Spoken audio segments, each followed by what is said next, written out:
Hey, what's up, everybody? Video 44 coming at you with another video. All right, so I'm eating breakfast and I want to talk the Lakers because we got a game coming up at 6:30 tonight against the Denver Nuggets, a team we just saw last week, and we wet the bed against them pretty bad. It was the Russell Westbrook bad shot game, I believe that was. Was that game? No, that was after that game. This was the game after that, for which Russell didn't play and we still got whooped on. I think that's how that went. Either way, whatever. It's starting to bleed together. We're losing all of these games, so it doesn't matter. Point is, we just played them, and Bruce Brown really stood out to me in that game. Somebody who came off the bench, hit a lot of three-point shots, dunked the ball a lot of times, just really had his way, filling in for Michael Porter. Well, things got worse for us in this regard because now Michael Porter's back and he's on fire. So we got to deal with Bruce Brown and Michael Porter along with everything else they got. For the first time in maybe 3 years, the Denver Nuggets are fully healthy. And we get to run into them. Yeah. Everybody's going to be down there. Porter, Murray, Jokic, Gordon, Bones. I think KCP is going to be questionable. Of course, he hurt himself against us. We saw that situation, gave us a scare. I don't believe he's played since, so, it's up in the air if they're going to play him, but they got plenty of guards they can run down there. Bones Hyland had a cold game against us in that particular matchup, so I'm pretty sure he's going to be looking to be more aggressive. And, they got a little theme going on over there in Denver. I just read a little excerpt on SB, and they were essentially calling Christian Braun and Bruce Brown B and B, and they described them as defensive wings that make life hard, make teams work for buckets. So we need to keep an eye. I told you guys about Christian Braun, a rookie they just picked up. Don't really know what his skill set is, but apparently he's defensive, and he's been doing a lot of things for them as of late as they've been giving him more minutes. So clearly they got a theme going with him and Bruce Brown. We need to be very careful about how they're looking to establish that defensive side of the ball with those two players. Of course, if KCP plays, you can add him to that mix as well. Aaron Gordon plays defense. So what you can see with the Denver Nuggets is a team that's starting to establish a defensive identity around a core that is not defensive. So I love what they've done to complement their team, and as everybody continues to get healthy, if they have peak form by the end of the season, they will most definitely be a threat to win the entire thing. Nikola Jokic is obviously your two-time consecutive MVP, and he did what MVPs do when he saw us the last game. And given the fact that we've had issues with centers as of late, I would imagine we're going to continue to see more stellar play from the great Nikola Jokic. So that's pretty depressing if you're a Laker fan. We trotted out a situation where AD wasn't able to go, so we trotted out Damian Jones, and of course Damian Jones wasn't able to really do a whole lot against Karl Anthony Towns and Rudy Gobert. So Rudy Gobert went off for 21 and 22 on him, and it just was a nightmare. The Lakers put up a good effort. I thought we've been incrementally better as each game has progressed. We shot a respectable, for our standard, 3-point, in that game. Basically, we handled the arc pretty well for our standards, so I guess we're getting a little better there. The turnovers were the problem, though. 22 turnovers in the previous game. That's where the Lakers started reverting back to last year's behavior. We just need to take care of the basketball, and we can't blame Russell Westbrook. We can't blame LeBron James.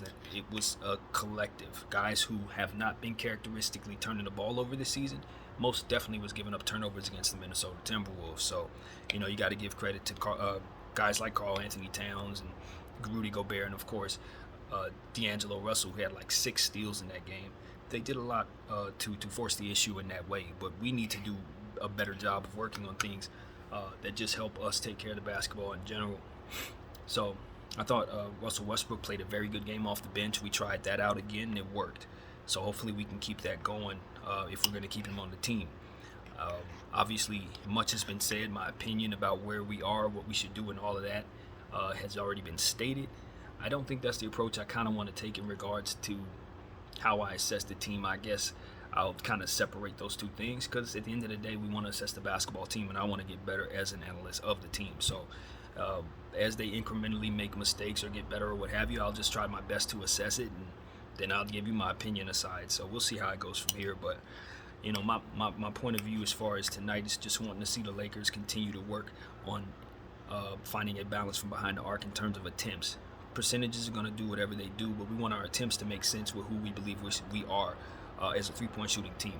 Now, I've always said I wanted us to shoot around 18, but after the last game, given how much punishment LeBron James was taking, particularly when Anthony Davis is not on the floor, we can't shoot that few three-point shots and not have him take too much punishment. So I don't know if the dynamic changes if AD's out there or not, but I think upping it to about 24 is probably more realistic for what it is we want to do. 24, 30, anywhere between there is probably what we're looking at in terms of attempts for our team.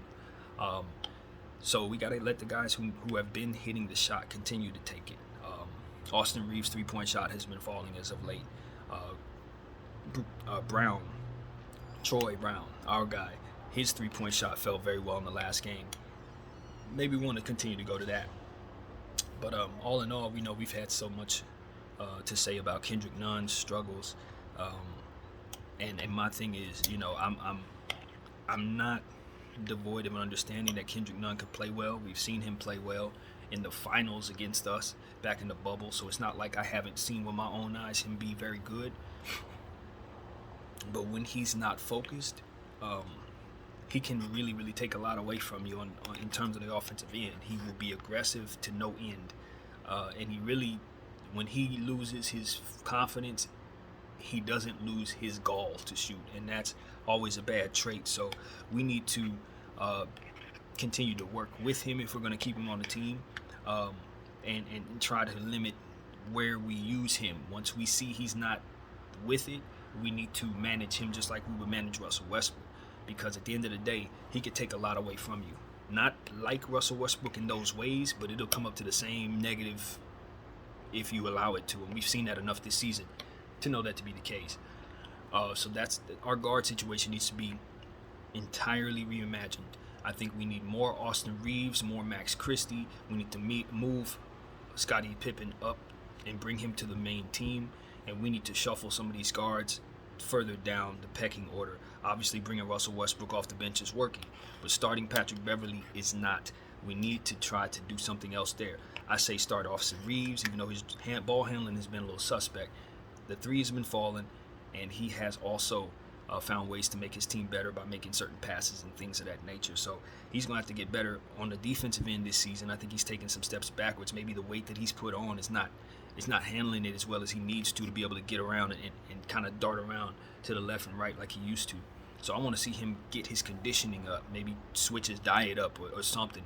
But he doesn't look like his best self to me right now, and it's showing in his play. But even then, he's an asset to us, and since we're so thin out there, using him makes a lot of sense to me. So again, more Max Christie. I have to stress this more because he's not getting the playing time that we ultimately need him to have based on his body type and what his strengths are. He's a rebounder. We suck at rebounding. We need size out there. We're getting shot over. He's like 6'8", 6'7", something like that. So we need to start, wisening up and stop this feelings over facts nonsense where we're playing players that we respect but can't help us as much as maybe some of the other guys that have yet to earn that respect. This is not the time to be playing those type of games with ourselves. It's costing us basketball games. Russell Westbrook and Patrick Beverley are shorter guys. This is a league where height makes you better. If you don't have the height down there to match up, you're just getting shot over, man. And we're seeing it every night. We're just getting rebounded over. We're seeing it every night. Match up. Going to Wenyen Gabriel made a lot of sense in the previous game, even though I know we only did that out of necessity. It was something we stumbled upon that we should have been using regularly. Wenyen Gabriel has always been a net asset to our team when we place him on the floor. I have never seen him play poorly. I literally haven't. I've seen him miss shots. I've seen him play without confidence. But the things that he does well doesn't go away. And so the lack of confidence that we're instilling in him is not something that reflects upon his what I've seen from him. If anything, it draws away from the people who don't have confidence in him in regards to my confidence in them. Play him. That's period. Play him. So that's what I have to say about that. We need to play Matt Ryan as well. I don't know why we're pushing him out of rotation. The boy's a shooter.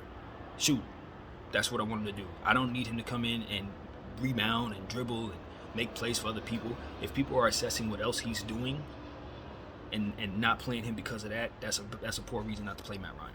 You need the three-point shooting, put him on the floor, and then supplement what he doesn't do with other players who need to complement him in those moments.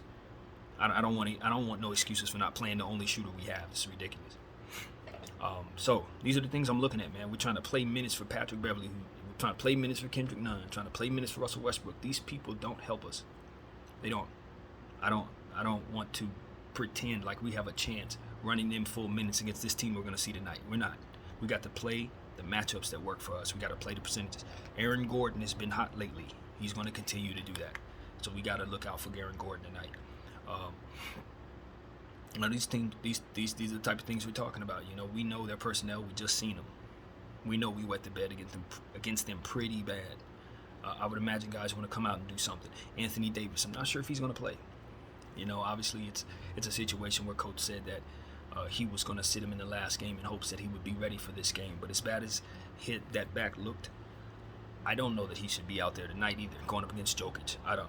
Jokic just had a good time beating him up in the last game that we saw him in. So sending him out there just to get further punishment, it's the guy that injured him, as far as I could tell. So, you know, it may not be as simple as that, but as far as my truthful understanding about what we're dealing with is we really can't function without Anthony Davis being at 100%. And every time we send him out there, we're at risk of him being hurt. So as far as I can tell, there's really nothing else to really say about it. What other conclusion do you come to but to trade him now? Like, that's the only thing that makes sense. Because every time you trot him out there, you risk your future collapsing with him going down with a knee or something. The whole future collapses. Everything. And to me, that's with something hanging in the balance like that holds so much weight to where if it works out, everything's fine. If it doesn't work out, everything goes to crap. Yeah, I don't like toying with that piece when I know that piece isn't sturdy. I don't want to build like that to begin with, but when I know that player is injury prone, you ain't never going to see him. If I'm running the organization, you'll never see him. Too much of a risk, especially when the team is trash. I'm shutting him down, and I'm trading him. But people don't think like me. You know, I'm at a point where I've already given up on the season unless I can make a trade that I don't have the leverage to make. So for me, I'm like, all right, how can I cut my losses? How can I make it so that our team is not completely falling off the cliff over the next 5 years? Shut down the players that everything is in the balance in regards to. Everything's in the balance in regards to Russell Westbrook and Anthony Davis. So logically, you don't want any chance of them getting hurt. Period. The end. That is what the Lakers should actually be doing. Shutting those guys down and trading them for picks. But we're not going to do that, so let's go out and play basketball and hope that nothing horrible happens in this useless season where we know for a fact we're not good enough to win anything. I just want the team to make good organizational decisions. That's it. As I assess this team, I understand that they can do some things with Anthony Davis on the floor. We're a really good in scoring team inside. We can score a lot of points. So maybe we can start, to feel good about this team by swinging together a couple wins, get this victory, maybe get another victory coming up against Utah. Obviously, Utah doesn't want to win. Maybe they can start losing against us. These are the type of things that can make you say, okay, well, maybe we can buy ourselves some time if we go on a 4-game winning streak. But until we start the process of seeing some sort of incremental success that would even lend itself to that, it's all pessimism. It's all pessimism. And it's all save yourself before the ship goes down type of energy over here. Save yourself. You don't let something go all the way down. You don't let chances of things going wrong go wrong when it's lending itself to that in terms of the percentages. You got to play the percentages like you would on the court.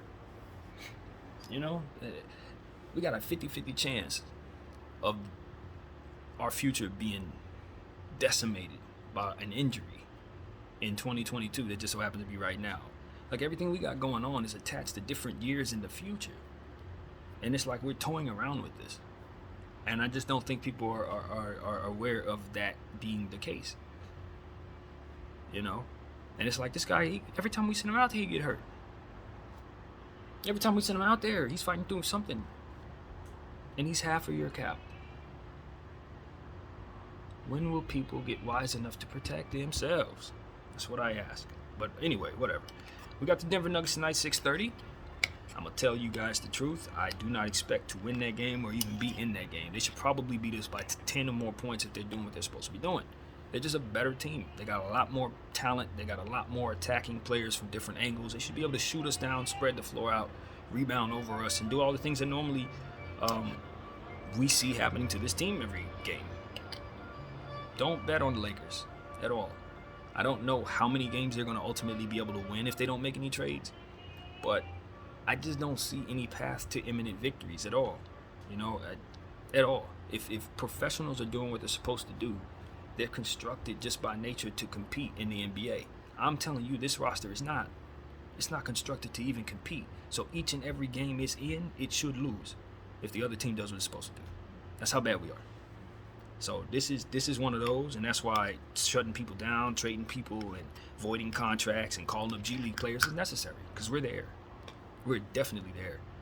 And I just don't think the people up top of the organization really are ready to admit that, or making the right decisions to adhere to that, or even cognizant of it, to be honest with you. So that's what I gotta say, man. That's what I gotta say. I'm gonna watch the game, or at least as much of it as I can stomach, and I'll get back to you guys accordingly with either the, what I see there, or just more of what I'm saying now, which is really the gist of the analyzation of what it is I'm seeing. It should not exist. That's what I'm saying. BDL44. I thank you all for watching. Out.